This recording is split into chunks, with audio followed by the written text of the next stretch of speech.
In today's video, we have the latest trade talk around the NHL. Today, we're looking at Edmonton Oilers goaltender trades. Obviously, the Montreal Canadiens have been linked to the Oilers, but we have a more specific idea from Elliotte Friedman who they may be targeting. We have some more updates as well on the future of John Klingberg in Toronto, which could also help them lead to a trade with the Calgary Flames to replace and make their defense a little bit stronger. Plus, with the future of Patrick Laine in Columbus. Is he in need of a change of scenery? What's happening there? We'll discuss that. A coaching change with the New York Islanders, as well as a big update regarding a potential World Cup of Hockey in 2025. All that and more coming up next.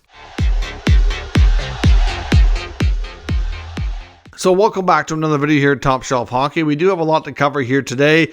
Before we get into the rumor section of the video, we do have several other news and notes from around the NHL. We found out today that the Philadelphia Flyers goaltender Felix Sandstrom, who was placed on waivers yesterday, was not picked up, so he has cleared waivers and has been reassigned to their AHL minor league affiliate. No more news from the NHL waiver wire for today, so that's all on that front. The Carolina Hurricanes had goaltender Jerard Halak on a PTO after getting the unfortunate news regarding Frederik Andersen. In fact, he's going to be out for a while with really no definitive timetable dealing with a blood clot issue, but the Hurricanes have indeed released Halak from his PTO. So obviously, they must feel confident between Andersen's recovery, the goaltending of Antti Ranta, and Pyotr Kochetkov. Clearly, those two guys are able to hold down the fort, and they didn't feel it was, necessary to bring Halak in on a contract. So he will once again become unrestricted free agent, still looking for work, still trying to figure out if he can continue to play in the NHL, but that's the closest that he's come here so far. So we'll have to see if another team gives him a chance this season or not. A few other injury updates. The Montreal Canadiens are going to be missing a few players as they prepare for a road trip. They're going to be without Arber Xhekaj on the blue line and Raphael Harvey-Pinard as well. Both players will indeed miss the upcoming road trip and will not travel.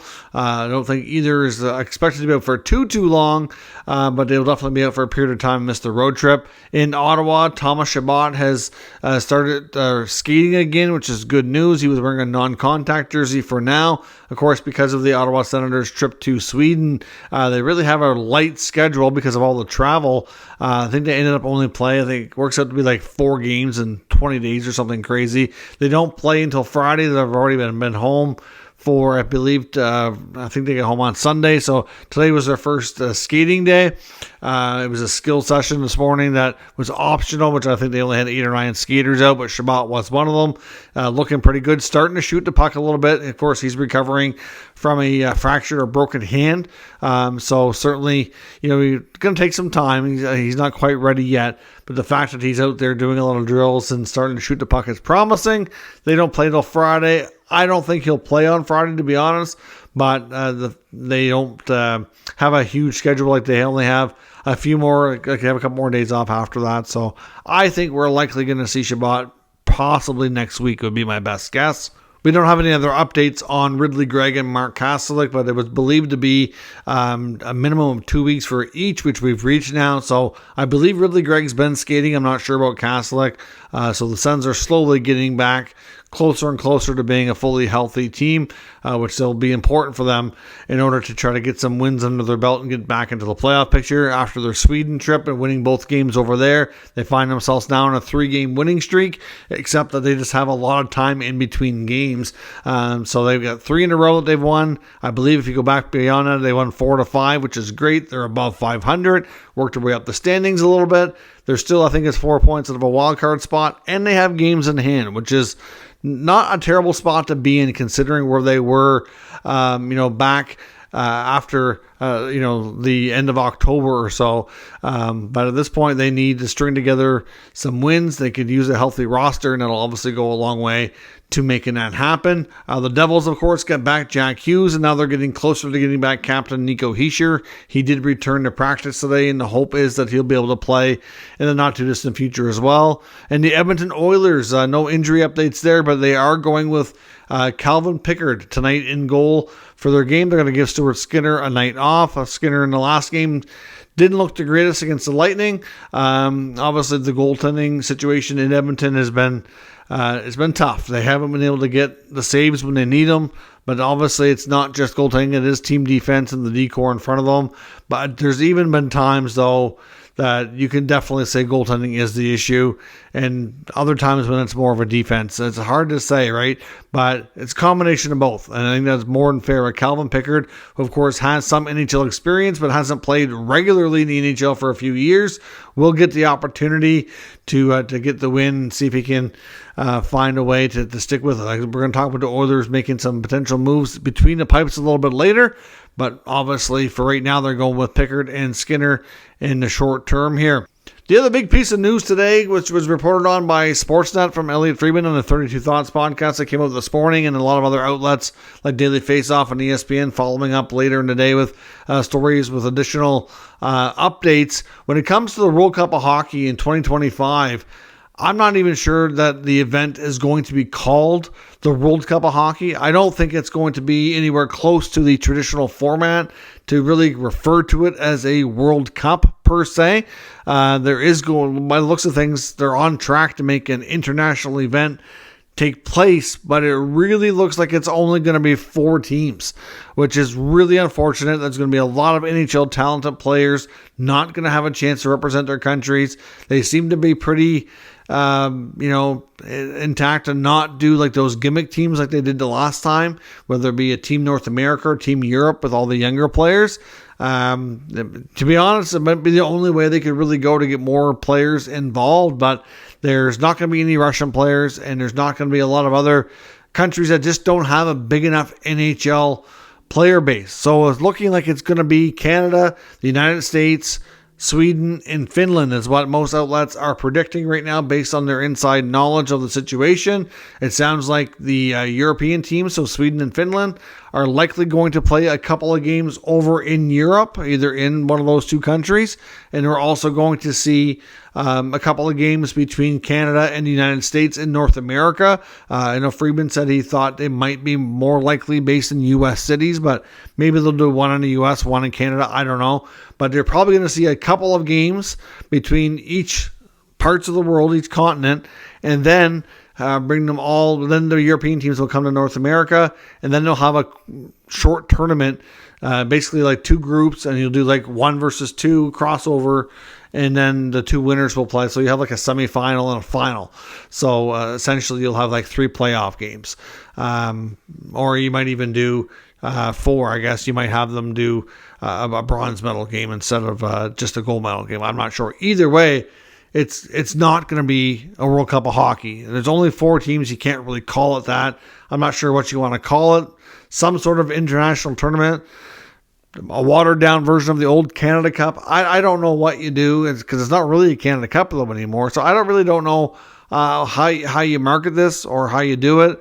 To be honest, it just I understand the difficulty with the logistics right now. The problem here is as well is that they're not likely getting participation from players outside of the NHL because of the likelihood of not being able to include Russian players. It just makes it hard. You're not going to get a real best on best. I mean, will it be an international hockey tournament? Sure. But is it going to go over well and really give that best on best, boost that all these top players and fans were hoping for? No. I mean, to be honest, it almost sounds like a waste. I don't know. I mean, it could be fun, but is it really going to be worth it for such a small number of countries? I'm not sure that this is really turning out to be anything like we hope for. A traditional World Cup with all the teams that you'd expect may not be likely until 2028, because if we have the World Cup or whatever this international event is going to be called in 2025, then you're looking at 2026 as the Olympics, and then 2 years later they get on track for the proper World Cup as the hopes right now. This whole international event in 2025 will only last for about a week or so. So you'd probably have, like I said, maybe one weekend you could have Canada, US play a couple games in North America, and then have the European teams play in Europe. And then all of a sudden, maybe midweek, give them a few days of travel, come over, and then play, the tournament style games with the crossover semifinals and finals. So it wouldn't be a very long thing, you're probably looking at the NHL shutting down for probably at most 10 days. Maybe 10 or 11 days, with the actual event taking place probably over 7 or 8 days. So I don't know. It's going to be very different than any of us ever thought. And it's just, I don't know. It's kind of disappointing, to be honest. So we'll see when we do get more confirmation on that. When it comes to the New York Islanders, are we going to see a coaching change soon? I know Stefan Rosner, who's a beat reporter for the Islanders who covers them. I've heard him talking about this a few times, but recently on a podcast in the past couple of days talking about the fact that they won their last game doesn't mean a change isn't coming. Sometimes when you see a team win, you're like, oh, that'll take the pressure off the coach. But if anything, it wouldn't in this case. Watching that game against the Calgary Flames where they won in a shootout, at the end of the day, all the same issues that they've been experiencing crept up into that game on multiple occasions. They blew multiple leads, including a third period. And yes, they got the win in a shootout. But at the same time, it still was anything but a Picasso. There was no, it was not pretty how they done it. And did they deserve to win? Yeah, you could maybe even debate that maybe they didn't. So does it immune Laine Lambert from a change behind the bench? It certainly does not. And if you look at their schedule, they have a couple of games coming up this week, but there's a few days off in between each one. It just makes you wonder. But basically, with the way Stefan Rosner was talking about the Islanders, he said basically at this point, you're not going to necessarily make a change just to make a change. If you're Lou Lamoriello, you're going to bring somebody in that you want, right? So if you're going to scour the market for potential coaching candidates, if you get the right candidate that you really want to bring in, then you maybe make that move. But otherwise, you might not. It might take a little bit longer here. But you have to think at this point that Lou is seriously considering making a change. I mean, he's awfully quiet. We haven't seen a trade. The roster construction is definitely on him. There's been really no changes or very little for almost the better part of the last 2 years. And they keep going back to the well here with the same group, which is kind of crazy considering how they haven't gotten over the hump. And this team really, it needs some changes. There's no doubt. It's obvious that they're nothing more than a mediocre, borderline wildcard team. And if it wasn't for Sorokin in goal, they might not even be that. But I know there's been some rumors about trades with Pajot being a guy that he's trying to move, but it's not going to be easy by any means whatsoever. I see Oliver Wahlstrom's name out there a bit in the trade rumor mill too. Wahlstrom actually scored the shootout winner against the Flames. Could possibly benefit from a fresh start. Hasn't really, established himself as a regular player who a lot of people thought by now he'd be a proven everyday top 6 goal scorer, and that has not worked out. So we'll see, but the Islanders definitely need change, and they need it soon. Are they going to get it? Time will tell. I think it's kind of necessary, but we'll see how Lou feels about things. And in Columbus, is Patrik Laine done there? Does he need to be traded? Does he need a change of scenery? I want to discuss a little bit further the healthy scratch. I know Elliot Friedman and Jeff Merrick talked about it extensively in their 32 Thoughts podcast this morning. And, at the end of the day, there's a lot of people starting to believe that maybe it is just time for Laine to be moved, if he can be. That's the problem. He's not playing well. And if you watch the Jackets, he is really struggling hardcore. There's no doubt about it. He's having even a difficult time, accepting a one-timer or even getting a simple pass. He really does need to take a step back. So I do understand what Pascal Vincent was saying. And this is not a case either of it being a player-coach problem. I mean, Pascal Vincent knows Patrik Laine better than a lot of people do. He's been around him a long time, between the time in Columbus and in Winnipeg before that. And, I think he knows to a degree what he's like and how to handle him. But at the same time, my big thing is they've been experimenting with Laine at center, and I think that's a big issue. And to me, before I healthy scratched him, which is obviously a big blow to their ego and embarrassment, I would have put him back to the wing and tried him there for a few games and try to get him on the power play, get him some one-timers, try to see if he can play through it and kind of get things going. But instead they went the healthy scratch route. And I don't know. To me, that sometimes is a call from the general manager. There's a big debate, seemed to be around in a lot of NHL people. Was the healthy scratch a call by the GM, Jarmo Kekalainen, or is that more head coach Pascal Vincent? Are they considering moving Laine? It's a big ticket. Hard to move those when you're not playing. But, would somebody be willing to take him at with a bit of salary retained and see if they can rehabilitate him, so to speak. I mean, this guy came into the league with tons of talent, and he just looks like a shell of his former self. So, with everything going on, with the coaching changes that they've had and everything, the change, it's not working out at all. I mean, at the end of the day, Johnny Gaudreau's struggling too, right? They wonder what's going on there. I understand the tough love, the holding accountable. But, somebody made the argument today, I think it was on Sirius XM radio this morning when I was listening to the morning skate show, that they were saying, they asked if could he have lost the room already? And well, did he even have the room in the first place? You can't lose what you didn't have. And he hasn't really been the head coach long enough to really have, a real solid rapport and that good base, that a longtime head coach would have. So it's difficult to say how the players feel there. But we've seen a lot of benchings, and the worst of it is he's done benchings with all players, right? So it's not just your big names. It's not just your newer players like your Kent Johnsons was in the minors. And, none of it seems to be working. Anybody who's been benched and come back, they're still not producing. So it's not working. So you have to wonder, well, maybe what's next is a change of scenery. So is Patrick Laine going to find himself on the move again? And does he need out of Columbus to try to refine his game? Let me know your thoughts on that in the comment section. A couple of things on the Leafs. Elliotte Friedman did talk about this today on the podcast as well, saying we should get clarity this week on the future of John Klingberg. A lot of people believe that the issue he's been dealing with is with his hips, and that he is a really good possibility that he's going to end up probably getting a procedure done and ending up on LTIR, most likely for the remainder of this regular season. So that is going to make things a lot easier. If that's the case and he's not healthy and dealing with an issue that way, they're not going to end up being able to trade him. But the belief is that him going on LTIR will certainly make it a lot easier to pick up salary elsewhere. So we know they've been linked to the Calgary Flames. We know they've been in heavy conversations around Nikita Zadorov and Chris Tanev.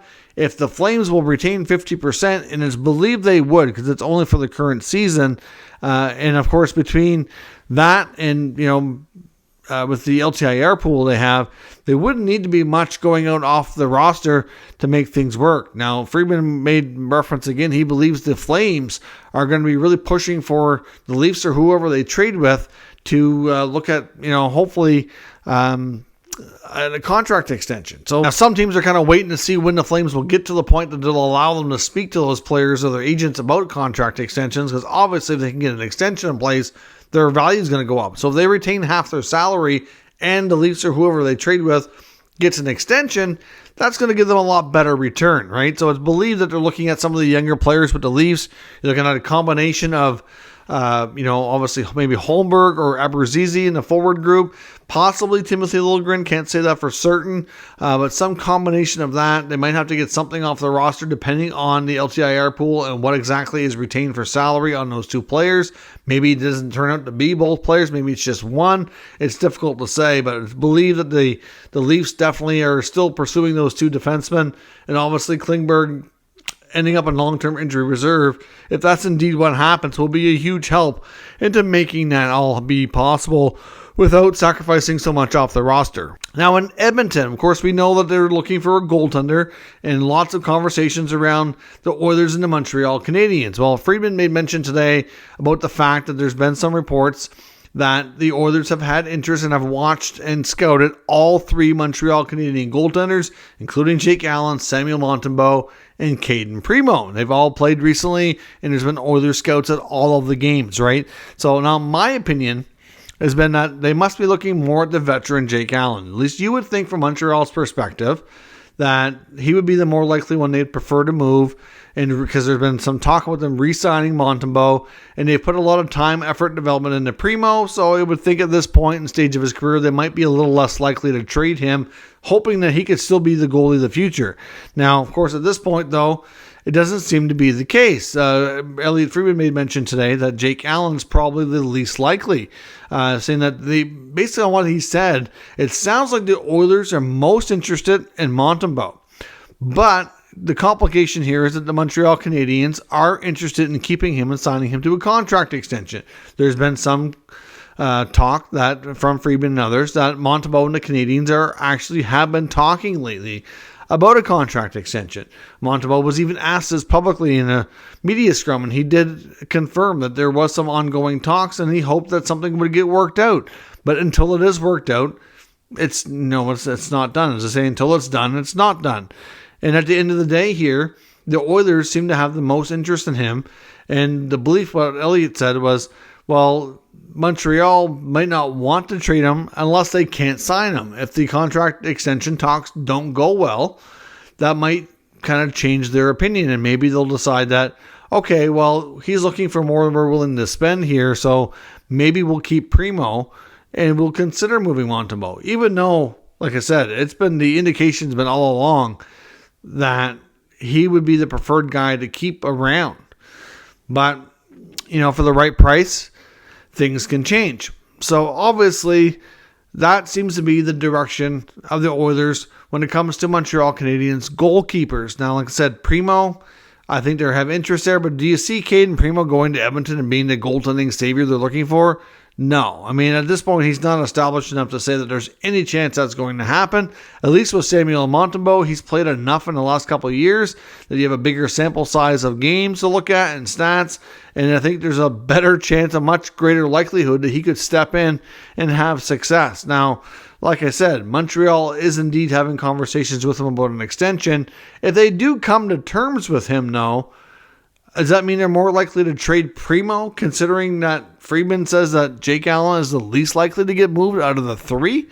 I mean, I wouldn't think so, but at the same time, like I said before too, I don't know from Edmonton's perspective how that makes a ton of sense looking at him as being like a goaltending savior. Like, they need a solid veteran, in my opinion, somebody who can come in, who's played enough games that can give you, adequate or better goaltending game in and game out consistently. And that's been their problem, that they haven't been able to get that. And it was even mentioned, I've seen discussions from, I think the guys on Spit and Chicklets talking about where Ryan Whitney used to play with the Oilers, talking about how maybe they consider making a bigger move like a Ryan Nugent-Hopkins, and they use him to get a higher quality goalie or a stud defenseman, saying that he felt that Nugent-Hopkins would be a little bit more expendable and that it wouldn't impact the offense as much as you would like a guy like a McDavid or a Draisaitl.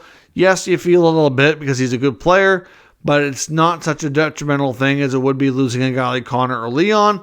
And if you get the stud goalie or solid top pair D, then it's probably all worth it in the end. Now, I don't know that Nugent-Hopkins would be a player, for example, that Montreal would have interest in. It doesn't seem that way. It sounded like one of the main players they were looking at before was prospect Xavier Bourgault.